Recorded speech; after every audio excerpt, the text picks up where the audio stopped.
আপনারা দেখুন YouTube channel দৈনিক প্রদীপ শিখা।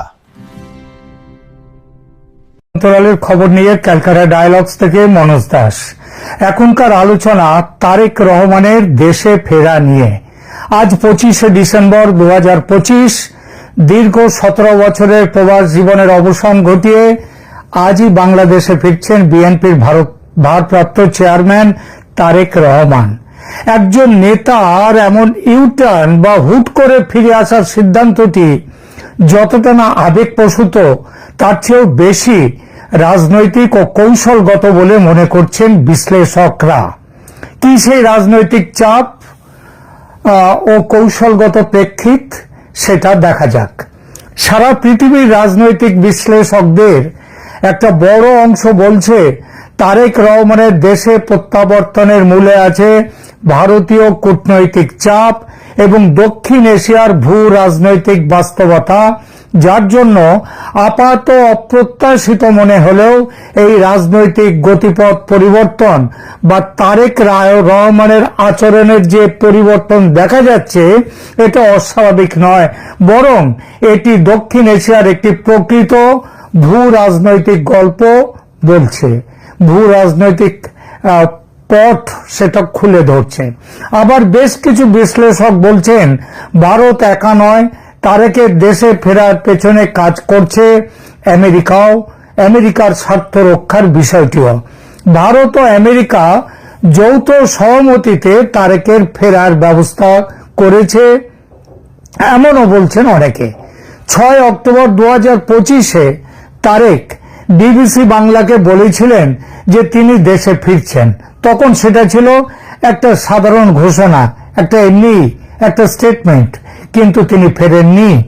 এর 7 সপ্তাহ ধরে চুপচাপ থাকার পর তিনি লেখেন গত 29শে নভেম্বর, যে তিনি ফেসবুকে তার পোস্টে লেখেন, এক্সে হ্যান্ডেলে লেখেন, যে কোনো শিশুর মতো, ফেসবুকে লেখেন, যে কোনো শিশুর মতো সংকটের সময় আমার মায়ের স্নেহ পাওয়ার আকাঙ্ক্ষা রয়েছে, কিন্তু খেয়াল করবেন এবারের কথাটা, কিন্তু অন্যদের মতোই আমি নিজস্ব সিদ্ধান্ত নিতে সম্পূর্ণরূপে স্বাধীন নই। এই বিবৃতিটি গুরুত্বপূর্ণ। তিনি স্পষ্টভাবে বলছেন যে তার ফেরার সিদ্ধান্ত তার নিয়ন্ত্রণে নেই। একই সঙ্গে তিনি আরেকটা লক্ষ্য করার মতো কথাও বলেছেন, যেটা বেশিরভাগ পর্যবেক্ষকের দৃষ্টি এড়িয়ে গেছে। তিনি ওই পোস্টে লিখেছেন, অন্যদের মতোই আমি নিজস্ব সিদ্ধান্ত নিতে সম্পূর্ণরূপে স্বাধীন নই। এই কথার মধ্যে তিনি ইঙ্গিত দিলেন শুধু যে তার স্বাধীনতা নেই তা নয়, অন্যদেরও স্বাধীনতা নেই। এই অন্যরা নিশ্চিতভাবেই বাংলাদেশের রাজনীতির সঙ্গেই আছেন, তাই তারেক বলেছেন ওই কথাটা। অর্থাৎ বাংলাদেশের রাজনীতি স্বাধীন রাজনীতি নয়, সবার টিকি বিদেশি পরাশক্তির কাছে বাঁধা। তখনই বোঝা গিয়েছিল মামলাপাতি সব মিটে গেলেও কারো সঙ্গে দর কষাকষি চলছে, তবে সমঝোতা হয়নি তখনও, তাই তারেক রহমান আসতে পারেননি। এরপর 16ই ডিসেম্বর তিনি বলেন 25শে ডিসেম্বর দেশে ফিরবেন। 29শে নভেম্বর থেকে 16ই ডিসেম্বর, এই প্রায় 2 সপ্তাহ সময়ে কি এমন ঘটল যে তারেক নিজের সিদ্ধান্ত পাল্টে নিলেন? গবেষণা প্রমাণ করে যে তারেক রহমানের বিলম্ব শুধুমাত্র মায়ের স্বাস্থ্য নয়, বরং ভারতের সাথে বিএনপির গোপন আলোচনার কারণেই দেরি হচ্ছিল। মানে মা অসুস্থ, তাকে দেখতে আসার জন্য তিনি ছুটে আসবেন, সে পরিস্থিতি ছিল না। এরপরে মায়ের স্বাস্থ্য কি সত্যিই খারাপ ছিল, সে বিষয়টা পরে আসছে। 24শে ডিসেম্বর প্রকাশিত একটি বিশ্লেষণ, এই বিশ্লেষণটা হচ্ছে যে মানি কন্ট্রোল বলে যে পত্রিকা, যে বড় সংবাদ মাধ্যম মানি কন্ট্রোল, বিশ্বব্যাপী তার নাম আছে, সেই মানি কন্ট্রোলে সেখানে 24শে ডিসেম্বর প্রকাশিত একটি বিশ্লেষণ স্পষ্ট লিখল, ভারত সরকারের সাথে একাধিক রাউন্ডের গোপন আলোচনা শেষ না হতে তারেক রহমানের লন্ডন থেকে ফেরার বিলম্ব ঘটছিল। বিএনপি নেতৃত্ব এবং ভারত সরকার তাদের স্বার্থ রক্ষার জন্য একটি কার্যকর চুক্তিতে পৌঁছানোর পরেই তারেকের ফিরে আসার পথ স্পষ্ট হয়েছে। গ্লোবাল নামী মিডিয়া, ওই যে বললাম মানি কন্ট্রোল, তারা 24শে ডিসেম্বরে ওই প্রতিবেদনে কি লিখেছে আমি ইংরেজিটা, বাংলা তো আগে বলেই দিলাম, এরপরে ইংরেজিটা পড়ি। Tarique Rahman's return to Dhaka signals New Delhi's tacit understanding with a resurgent Bangladesh Nationalist Party and India's clear-eyed acceptance at long last of the impending reality of BNP taking up the reins of power after the elections in February. এর একদম এই কথাগুলোর বাংলা অর্থ হলো তারেক রহমানের ঢাকায় প্রত্যাবর্তন একটু পুনরুজ্জীবিত বাংলাদেশ জাতীয়তাবাদী দলের সাথে নয়াদিল্লির অলিখিত বোঝাপড়া এবং ফেব্রুয়ারির নির্বাচনের পর বিএনপির ক্ষমতা গ্রহণের অবশ্যম্ভাবী বাস্তবতাকে ভারতের পক্ষ থেকে অবশেষে স্পষ্টভাবে মেনে নেয়ার ইঙ্গিত দেয়। অর্থাৎ বাংলাদেশের সামগ্রিক পরিস্থিতি বিচার করে দেশকে জামায়াতে ইসলামদের হাত থেকে বাঁচাতে, পাকিস্তানি অনুপ্রবেশ রুখতে এবং ভারতের জিওপলিটিক্যাল স্বার্থ রক্ষা করতে ভারত অবশেষে বিএনপিকে মেনে নিল এবং বিএনপিও কিছু সমঝোতার মাধ্যমে সেই মেনে নেয়াকে স্বীকৃতি তারা মেনে নিতে বাধ্য হলো। তবে এই মেনে নেওয়া শর্ত সাপেক্ষে সমঝোতার পর খবরে প্রকাশ দীর্ঘ আলোচনার শেষে হয়েছে সমঝোতা। কোথায় এই আলোচনা হয়েছিল?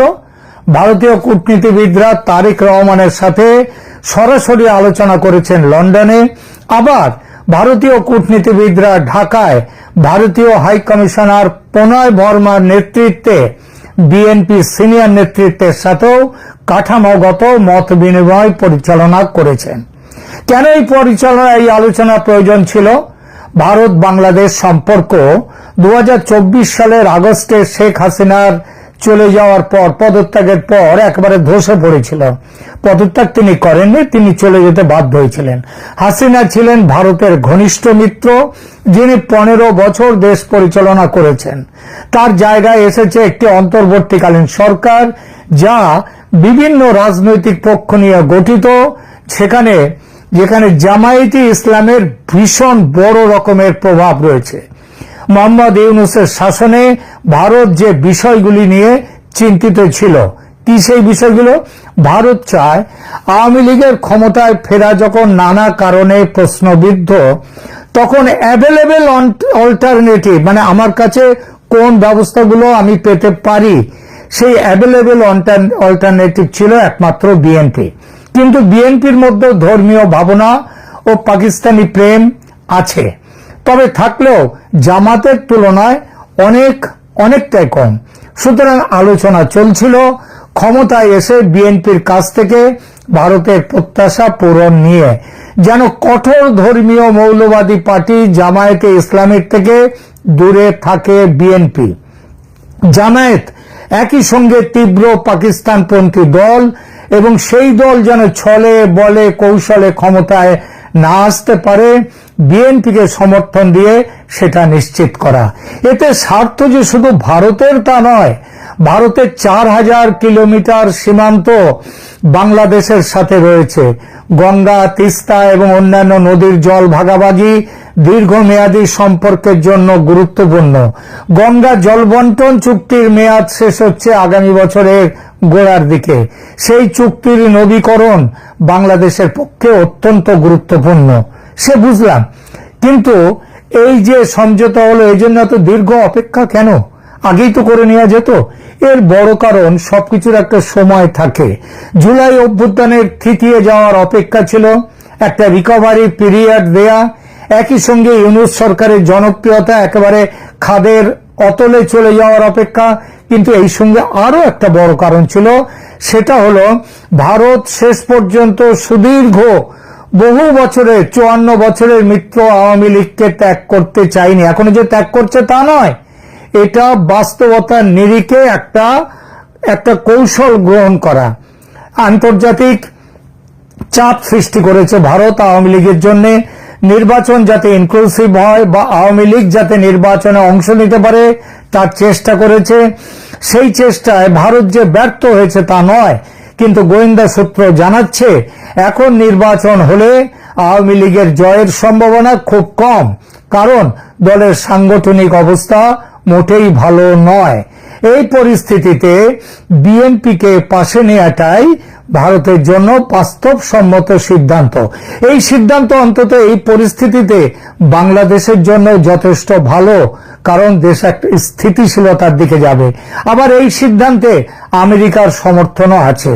এরপরেই তারেক রহমানের বিএনপির সঙ্গে ভারতের দেয়া নেয়ার আলোচনা শুরু। এটা বোঝার জন্য তারেক রহমানের টাইম লাইনটা একবার দেখুন। 6 অক্টোবর তিনি ঘোষণা করলেন আমি ফিরছি। 29 নভেম্বর প্রায় 7 সপ্তাহ পরে তিনি ঘোষণা করছেন আমি স্বাধীন নই। 26 মানে 4 সপ্তাহ 5 সপ্তাহ পর আমি স্বাধীন নই। আবার 1 ডিসেম্বর তিনি ঢাকা ট্রিবিউন পত্রিকা তারা রিপোর্ট করছে যে আন্তর্জাতিক কূটনৈতিক মাত্রা এবং কয়েকটি শক্তিশালী দেশ তারেকের ফেরা বিলম্বিত করছে, একটা খবর দিয়েছিল।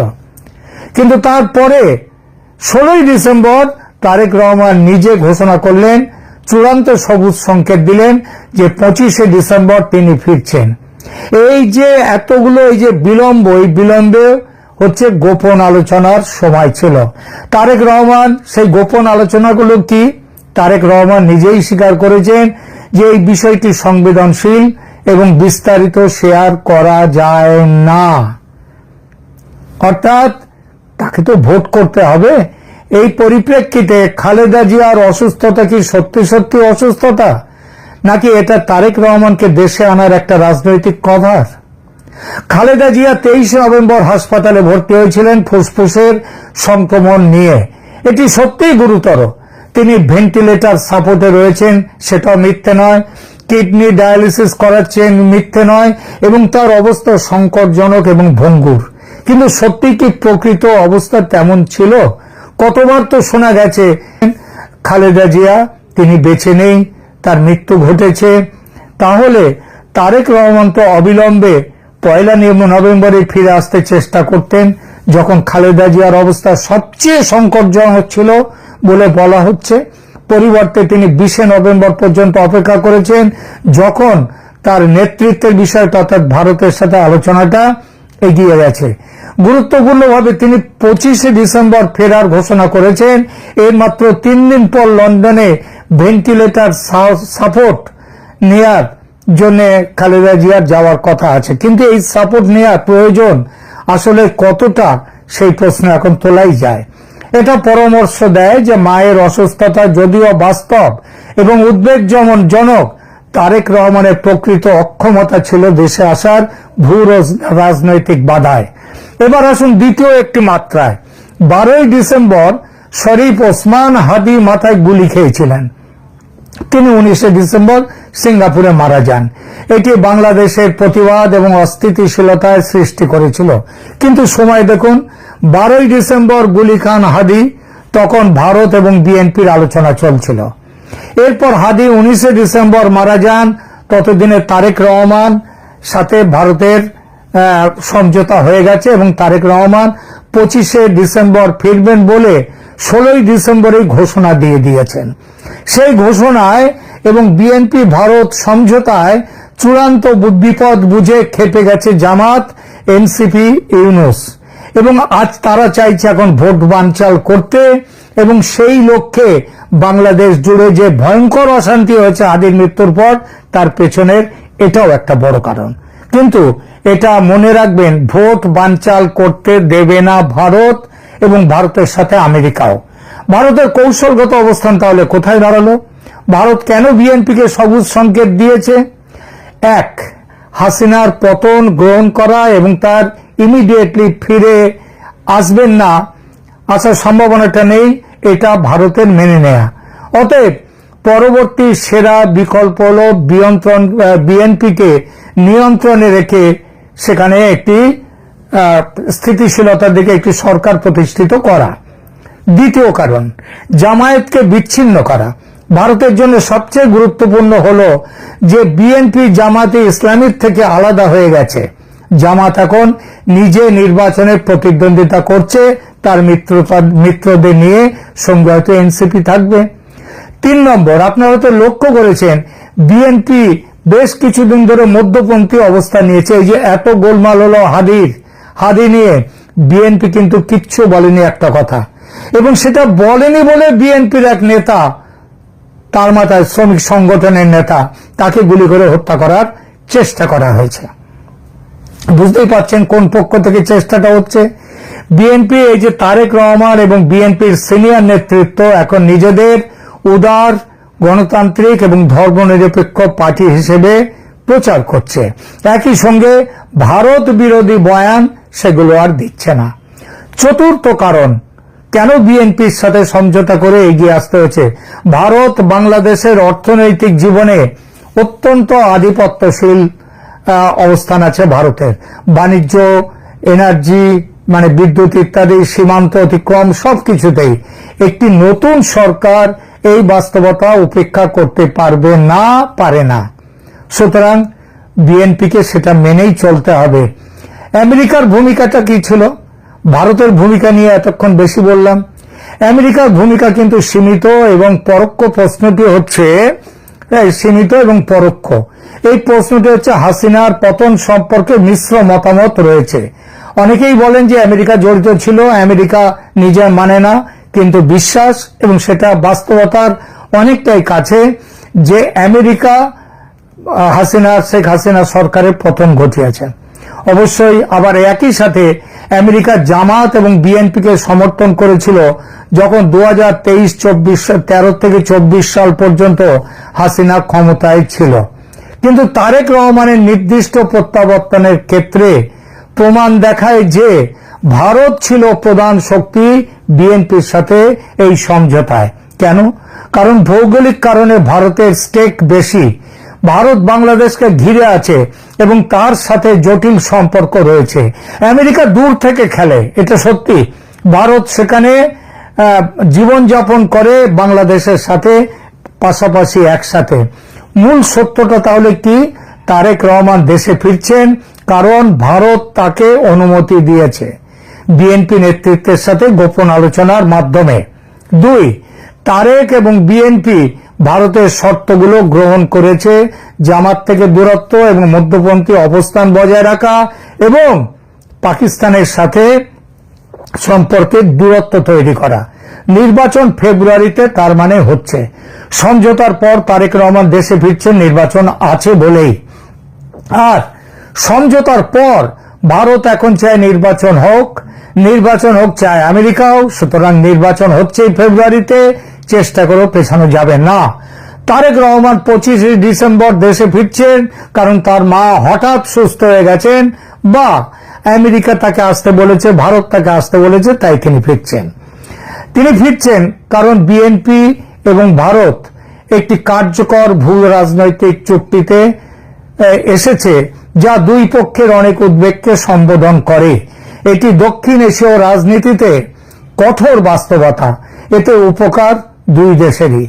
সবশেষে আওয়ামী লীগ নিয়ে দুটো কথা।